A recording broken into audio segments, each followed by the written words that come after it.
I know you're here because you're one of those people who often feels tired and has low energy, which then leads to you not getting all the things on your to-do list done and feeling left behind because you just simply don't have the energy to get those things done. You are in the right place. Now, feeling tired is a natural part of life. So I'm not going to tell you that this video is going to make you never feel tired again. But what it's going to do is give you some tips to increase your energy, because energy management and time management are almost the same. You really truly can't get all the things you want done in a day without having the energy to get them done. It's just simply a fact. So we want to start to really figure out where our energy peaks are, meaning energy peaks are when you feel most energetic. And then we want to figure out where our energy dips are. Those are the times where our energy starts to dwindle. And we all know or have a gist of that. Or if you don't, this is something you can simply track. I actually use an app called Rise, and I'll tell you more about the app later on in the video. But this is one of those topics that I know will benefit everyone. Personally, I am someone who says that the last time I genuinely felt rested was when I was like 9 years old. I make that joke all the time because I feel like as you get older, you get more responsibilities, you get more tired, right? You feel me? So if you don't know me, hi. Welcome back to my channel. If you do know me, I'm Sade Kelly. I'm your favorite time management coach, and I'm on a mission to help high achievers just like yourself increase their productivity, their fun, and their freedom by managing their time and creating better systems for their overall lifestyle. So not just within their career, which is one of those points where all of us want to get more productive, but also within their lifestyle, their personal growth, their fitness, their wellness, time with their friends and family, and developing relationships, because all those different aspects of life is what makes up a wonderful, fulfilling, and happy life. And that's what I want for you. I want you to do more things to set your soul on fire and ignite the fire inside of you. So let's get into these tips. I'm going to be sharing 5 tips to increase your energy on a regular basis. These are things you can do on a daily basis that will help you feel more energized. If you're trying to be more productive, you have to start paying more attention to what your focus is on, as well as where you exert your attention. If you don't know what energy management is how much energy and focus attention you're able to invest in the hours that you work.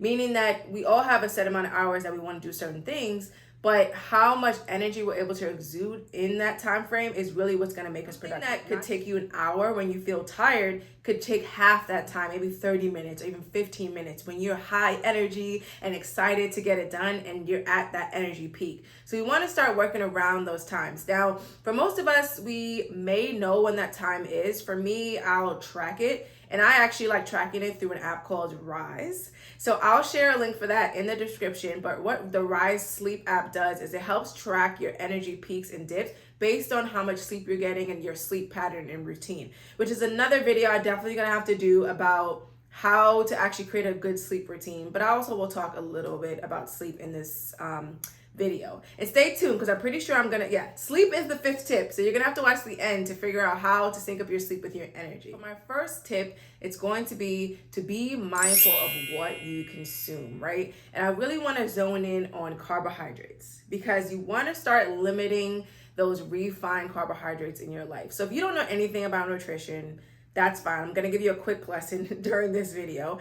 Personally, I'm not a certified nutrition or anything, so, consult your doctor. Got to say those disclaimers.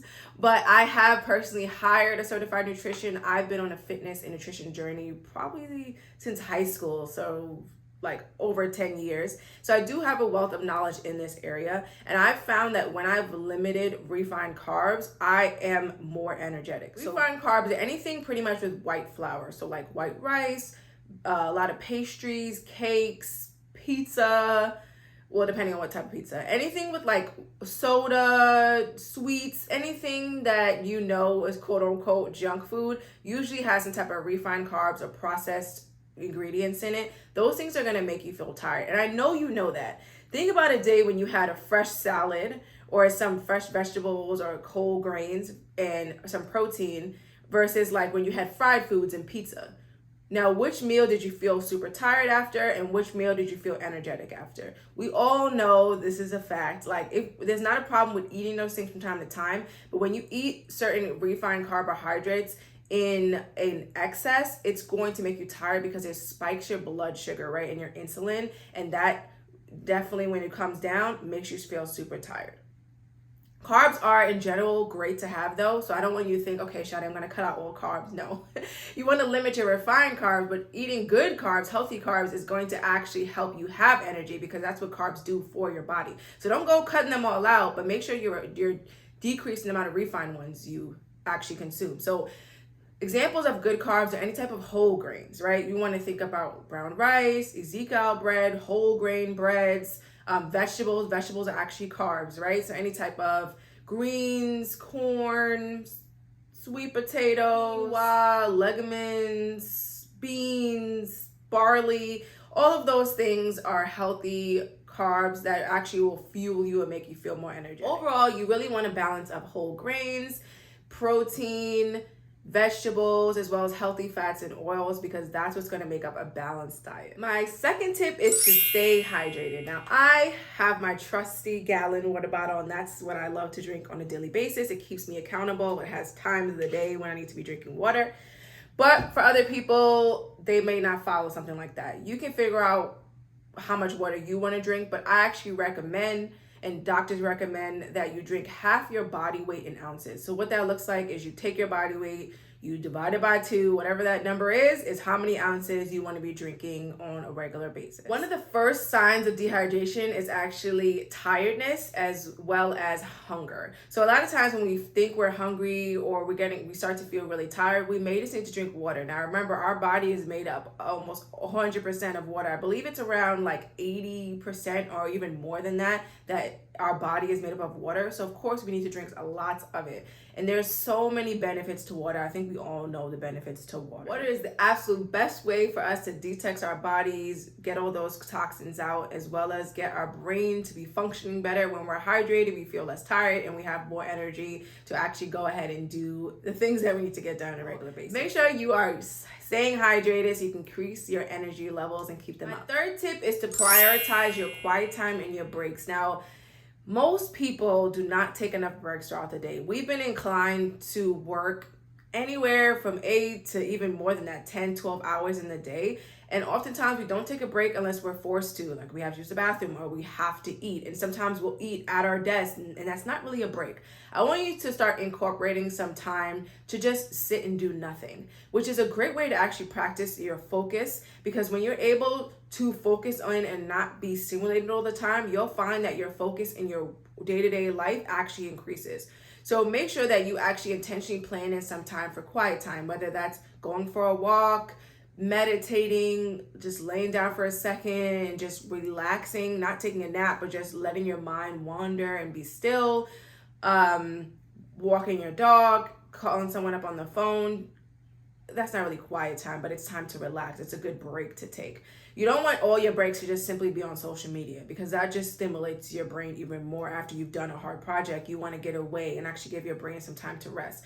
So I recommend a break anywhere between an hour and a half and every 2 hours of work. So every hour and a half to 2 hours of work, you want to make sure that you're going ahead and taking a break anywhere from like 10 minutes to up to 30, sometimes even an hour break. I like to break up my day where I have a morning block of work after my morning routine, of course.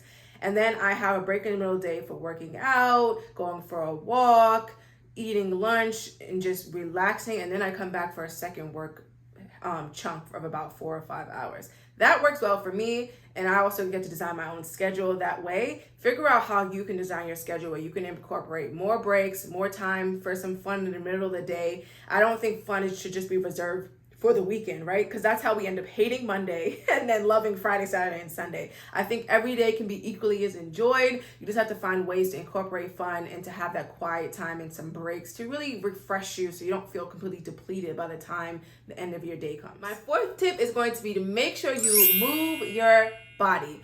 Moving your body gets your heart rate up, it gets your blood flowing, and it releases endorphins, which make you more happy and excited, right?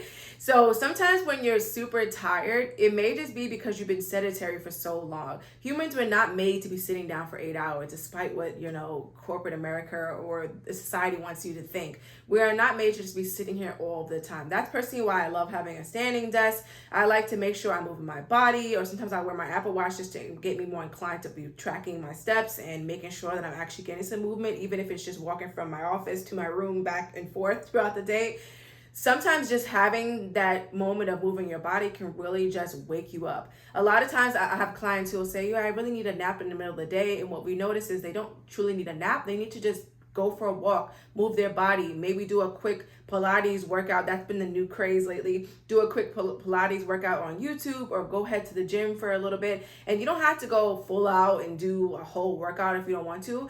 The CDC actually recommends 30 minutes of movement every single day. And I've started doing that and really loving it. Now, I like to break my workouts out where I'll do at least 30 minutes of movement every single day, whether it's a walk, a quick video, or at the gym. And then I'll do about it depends on the week, but about 3 to 5 more intense workouts that are like an hour long, that are actually like strength training or like some type of high interval training. You can figure out the type of mix you want to do, or you can sign up for a class. It really is up to you. But I highly recommend that if you are not currently doing any form of exercise, find one that you believe is fun.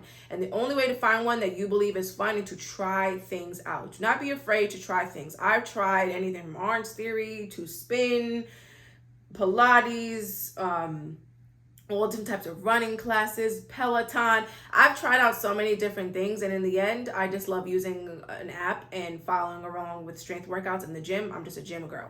I love the gym. If you are not moving your body, this is probably one of the number one reasons why you are so tired. And I know it sounds counterintuitive. Like at the end of the day, when you're so tired, you're like, why would I want to move my body? I've been working all day. I'm exhausted. But I promise you, sitting down all day is making you. A lot of times when I don't feel like going to the gym and I think I'm too tired to go, is the times when I actually go and move my body, that I end up getting this burst of energy and then coming back and being able to actually knock out some work because I was able to get my heart rate up. So I promise you, moving your body is going to be transformative for you. Now, my last tip is all about sleep, because sleep is so important.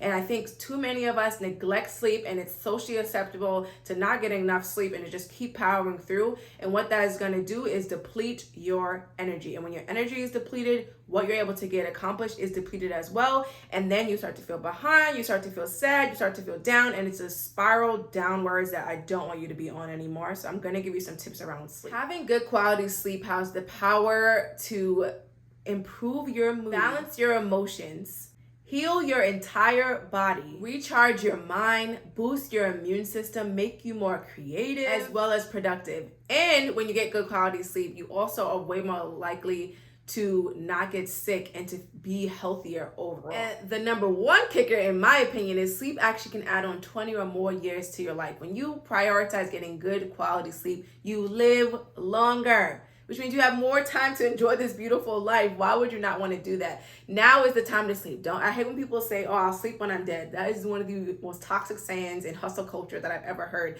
You need sleep. You need sleep. You need sleep. How much sleep really depends on the person. Now, for me, I realized that an average of 8 hours works really well for me.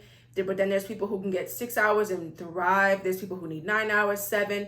The best way to kind of test out how much sleep you need is to not set alarms. If you can, and for most people, they can do this on the weekend. I do it every single day. For the most part, I do not set alarms. I let myself naturally wake up. And how to do that is you just go to sleep when you feel tired. Don't push yourself to stay up. That's when you start to mess yourself up. But actually go to sleep when you feel tired, and then allow yourself to just naturally wake up, and track that over the course of like 2 or 3 days and see how many hours you actually sleep. Once you figure out how many hours you need, you want to prime your environment up for really good sleep. So what that looks like is limiting your screen time or electronics time before bed, at least 30 minutes before. Cut it off. Find something else to do, whether it's reading, meditating, talking to your significant other or people in your home.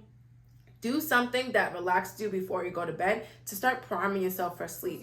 I'm scrolling at night, probably like many of you, but then when I stopped scrolling at night, I noticed I had better dreams actually. And I actually got way better sleep. I was able to go to sleep faster. Now, I can talk about sleep for days, so that'll probably be another video where I'll go into even more depth about that. If you would like to see that, comment. I would like to see a video about more sleep tips, and I'll make sure that that happens for you. Now, if you enjoyed these 5 tips, increasing your energy throughout the day, Please like this video, comment below, as well as subscribe to my channel for more videos. Like I mentioned, you'll get videos every single week. Also, before you go, comment below which of these tips you're going to try out. I really want to know which of these ones that you're like, all right, I have to start implementing. Because I highly encourage that you implement all of them, but start slow. If you're not doing any of these tips, start with one and then increase them over time, over each week. And then you'll really start to see your energy increase. Like I mentioned, I'll leave the Rise Sleep app. If you want to use it, I'll leave the link to that below. This is not sponsored by them, but I do love that app. So go ahead and check that out so you can actually track your energy dips and your peaks, and you can attach it to your Google Calendar, which I love. So I'll make sure to plan certain tasks around when I know I'm going to have an energy peak and energy low based on my sleep schedule. So I hope this was helpful. Thank you for watching, and I'll see you in the next video.